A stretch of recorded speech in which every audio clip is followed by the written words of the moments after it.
वंदे मातरम। आज हम लोग कक्षा 6 एक्टिविटी 7 देखेंगे।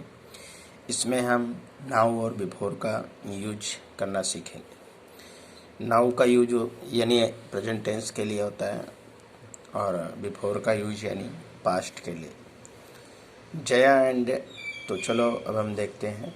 Jaya and I play kabaddi yesterday, यानी कह रहा है कि जया और हमने कल कबड्डी खेला था। तो ये बीती हुई बात है, तो यानी ये जो चीज़ें बीत चुकी है वो पास्ट होता है, यानी इससे हमें बिफोर लिखना है। ये देखिए यहाँ लिखा है। उसके बाद Mohan and Radhika are singing a bhajan in the assembly. तो मोहन और राधिका आर सिंगिंग यानी गा रहे हैं ए bhajan in the assembly, assembly में भजन गा रहे हैं। तो इनके द्वारा कार्य चालू है, तो यहाँ पर नाउ लिखेंगे। ठीक उसी तरह से Narendra is decorating his class for independence day, यानी नरेंद्र अपना क्लास स्वतंत्रता दिवस के लिए सजा रहा है। तो ये काम हो रहा है, इसलिए यहाँ नाउ लिखेंगे। Menka celebrated his birthday last February, यानी मेनका ने सेलिब्रेटेड किया। यानी बच्चों, जब किसी भी वर्ब में ईडी जुड़ा हो तो आप समझ लीजिए कि वो पास्ट या पास्ट पार्टिसिपल है, तो ये पास्ट है और पास्ट यानी हमारा बीता हुआ। दूसरा सबसे बड़ी पहचान यहाँ लास्ट फरवरी यानी पिछली फरवरी को, तो ये कार्य हमारा पहले ही हो चुका है, यानी मेनका ने अपना बर्थडे पिछले फरवरी में ही मना लिया था। तो यहाँ पर बिफोर यानी पहले ही हो चुका है, तो इसलिए यहाँ पर हम बिफोर का यूज करेंगे। Jayendra is writing an essay in English. Jayendra is, अब इज एम आर आता है, यानी कि वो आपका प्रेजेंट में ही होता है, और राइटिंग यानी लिख रहा है, यानी कार्य हो रहा है। तो हो रहा है यानी वो वर्तमान ही है हमारा। तो Jayendra is writing in an essay in English, तो इसमें हम क्या लिखेंगे? नाउ लिखेंगे। क्या लिखेंगे? नाउ। मिस्टर परमार कुक रोटी सब्जी फॉर गेस्ट। अब देखिए यहाँ पे कुक है, कुक का सेकंड यानी ईडी जुड़ा हुआ है, यानी कुकड यानी पकाया, यानी ये कार्य हमारा हो चुका है पहले ही। तो मिस्टर परमार ने ये काम पहले ही कर लिया था, तो यहाँ पर हम बिफोर लगाएंगे। उसके बाद Saroj ban vast clothes early in the morning. तो देखिए यहाँ वास्ट ईडी क्रिया में ऐसे ईडी लगा हुआ हो तो समझ लेने का कि ये कार्य हमारा पास्ट है, सेकेंड फॉर्म। तो सरोज बैन का कार्य ऑलरेडी पहले हो चुका है, इसलिए यहाँ बिफोर लगाएंगे। फिर doctor Mehta examining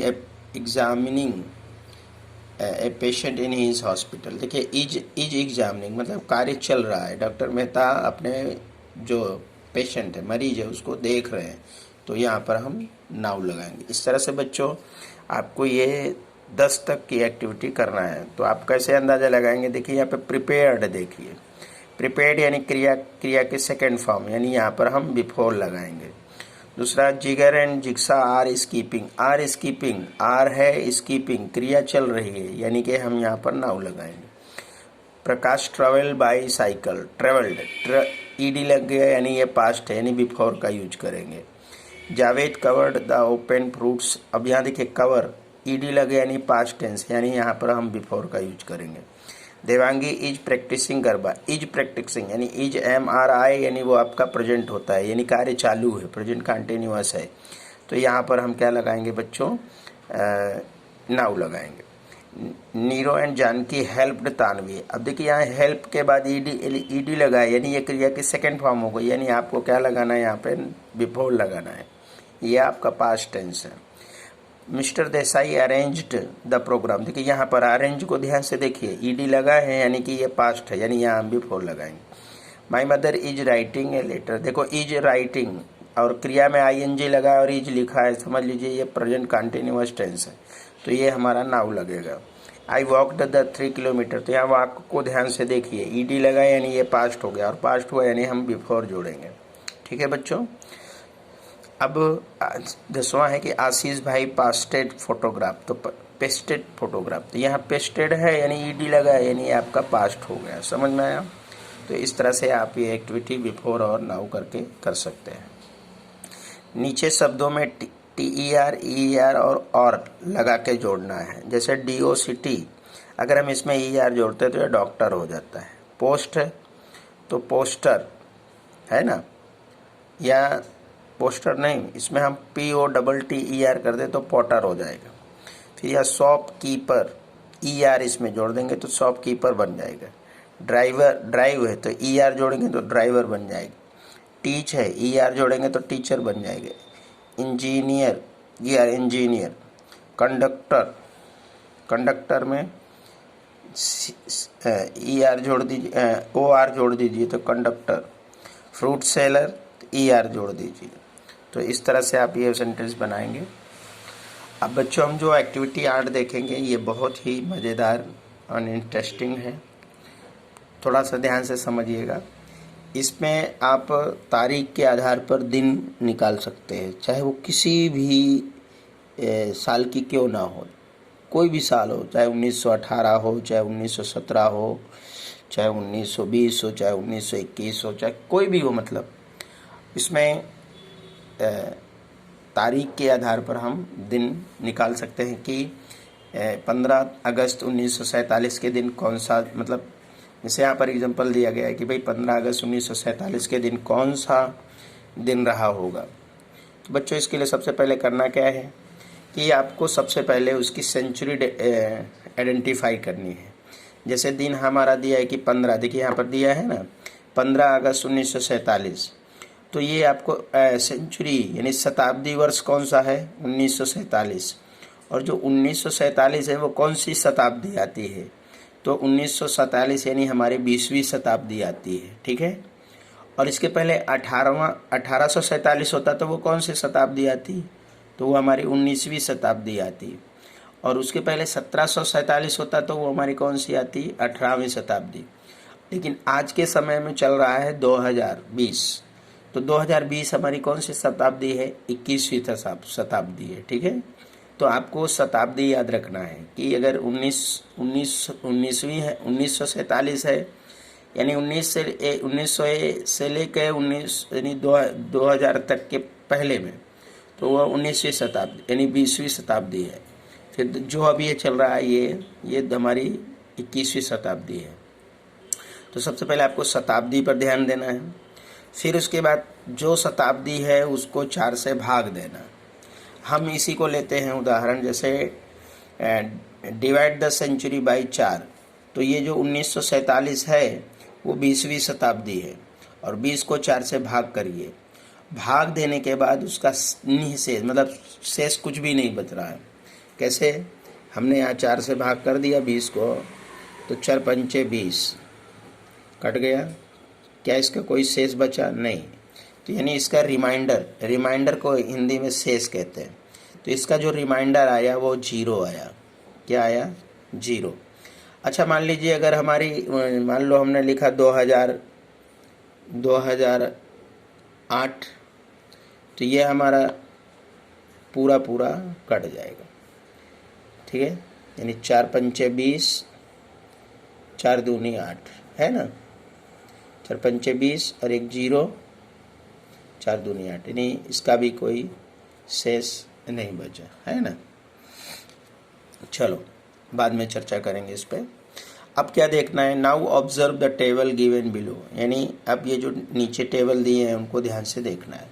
replace the number for date, यानी डेट का नंबर यहाँ लिखिए, जैसे 15 अगस्त, डेट लिखिए 15 अगस्त। फिर बेसिक नंबर इज 1, कैसे बेसिक नंबर 1 है देखिए। उसके बाद फिर है मंथ अगस्त, फिर है ईयर 47, फिर है सेंचुरी रिमाइंडर 0। क्यों, क्योंकि हमने इसको जो 20वीं शताब्दी है उसको 4 से भाग दिए तो हमारा शेष कितना आया, 0। अगर शेष 1 2 3 जो होता तो वही होता सेंचुरी रिमाइंडर। अच्छा बच्चों अब क्या करना है कि ये चीज़ को देखिए, जैसे यहाँ पर आपको लिखना है डेट 15 अगस्त 15 है, महीना कौन सा है अगस्त का, साल कौन सा है 47, ठीक है। अब देखिए यहाँ पर हम आपको एक ये दिखा देना चाहते हैं कि देखिए आप बेसिक नंबर लिखा है कि संडे को 0, Monday 1, Tuesday 2, Wednesday 3, Thursday 4, Friday 5, Saturday 6, यानी जो हमारे वीक ऑफ डेज हैं उनको यहाँ पे दिखाया गया है। संडे का बेसिक नंबर 0 बताया गया है, सोमवार का 1, मंगलवार का 2, बुधवार का 3, गुरुवार का 4, फ्राइडे यानी शुक्रवार का 5 और सैटरडे का 6 बेसिक ईयर बताया गया है। दूसरा डेट क्या है, जैसे 7, 14, 21, 28 संडे को, फिर मंडे का डेट 1, 8, 15, 22, 29, ट्यूसडे का 2, 9, 16, 23, 30, वेडनेसडे का 3, 10, 17, 24, 31, थर्सडे का 4, 11, 18, 25, फिर फ्राइडे में 5, 12, 19, 26, 6, 13, 20, 27। इस तरह मंथ में संडे के बीच में अप्रैल, जुलाई, फिर यहाँ जनवरी, अक्टूबर, मई, अगस्त, फरवरी, मार्च, नवंबर, जून, सितंबर। फिर यहाँ पे ईयर दिया है, जैसे ये एक दिया है लास्ट वाला जो दिया है, जैसे कि हमारा देखिए हम अब चलिए ऐसे दिए हुए हैं ढेर सारे ईयर, ठीक है। और इसके रिमाइंडर, या इसका रिमाइंडर 0 है, इसका रिमाइंडर 3 है, इसका रिमाइंडर 2 है, इसका रिमाइंडर 1 है। अब हम बात करते हैं 15 अगस्त 1947 की। तो देखिए डेट है 15 तारीख। 15 तारीख देखिए यहाँ पर है, कहाँ पर, देखिए ये यहाँ पर हमारा 15 तारीख है। और इसका बेसिक नंबर क्या है, 1, यानी बेसिक नंबर 1 है। तो 15 का बेसिक नंबर 1 है। तो देखिए यहाँ पर 15 का बेसिक नंबर क्या आया, 1 आया। फिर दूसरा है मंथ, अगस्त। देखिए अगस्त आपका कहाँ मिल रहा है आपको, देखिए अगस्त इसमें आपको कहाँ मिल रहा है, तो देखिए ये यहाँ अगस्त मिला। फिर इस अगस्त का बेसिक नंबर क्या मिल रहा है, 3, क्या मिला, 3। तो अगस्त का बेसिक नंबर देखिए ये मंथ अगस्त है, उसका बेसिक नंबर क्या मिला, 3। तो यहाँ 3 लिख दीजिए। उसके बाद है आपका ईयर 47। अब देखिए ईयर में ढूंढिए, ये ईयर लिखा 47 आपका कहाँ है, इसमें ध्यान से देखिए, इसमें तो है नहीं, ये देखिए आपका 47 ये। और इसके सामने का जो बेसिक नंबर है क्या है, 1 है, क्या है, 1। तो यह देखिए यहाँ पर उसका बेसिक नंबर 1 जोड़ा। अब उसके बाद है सेंचुरी रिमाइंडर। जो आपने देखो यहाँ सेंचुरी को पहले भाग किया है ना, तो उसका सेंचुरी रिमाइंडर कितना आया, शताब्दी का जो शेष बचा वो 0 है। तो यहाँ 0 है। अब देखिए 0 कहाँ पे है, ये देखिए 0, ठीक है। और 0 के सामने भी कितना आया, ये देखिए 0, उसका बेसिक नंबर भी 0 है। तो इसलिए 0 का बेसिक नंबर 0 है। अब बच्चों क्या करना है, इन सबको जोड़ देना है, यानी 1, 3, 1 और 0 को जोड़ देना है। तो 1, 3 + 1 + 0 यानी 5 आया। कितना आया, टोटल 5 आया। अब इसको हमें टोटल को डिवाइड करना है, ठीक है। Now add all the basic number, जो मैंने भी बोला कि सभी को जोड़ देना है। उसके बाद divide the total by 7, so remainder is 5। कैसे, उसको हमें 5 यानी 7 से भाग देना है। देखिए यहाँ पर हमने लिखा 5/7। जब जो अंक हमें मिले उसको 7 से भाग करना है। अब 7 से भाग करिए बच्चों, तो देखो 7 से हमने भाग किया तो 7, 0, 0। चूँकि 7 का पढ़ा 5 में नहीं गया तो यहाँ 0 लिखा, तो 5 यहाँ नीचे उतारा, ठीक है। तो यहाँ इसका शेष क्या बचा, 5।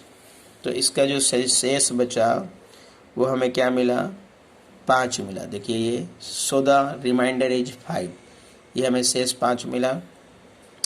अब क्या करना है बच्चों की, इसको मिलाना है टेबल से। ये जो हमारा टेबल दिया है ना, उसको मिलाना है। देखिए हमारा रिमाइंडर 5 है, क्या है, 5, ठीक है। अब match the sum with the table and find out the day. अब देखिए 15 अगस्त 1947 को फ्राइडे था। देखिए 5 हमारा शेष जो यहाँ 5 आया ना, ये भाग देने के बाद 5 आया। अब देखिए यहाँ पर कोई बेसिक नंबर में 5 कहाँ पे है, तो बेसिक नंबर में 5 कब है, ये देखिए आपका फ्राइडे को आता है। यानी कि हमारा 15 अगस्त 1947 का जो दिन था वो क्या था, फ्राइडे था, ठीक है बच्चों।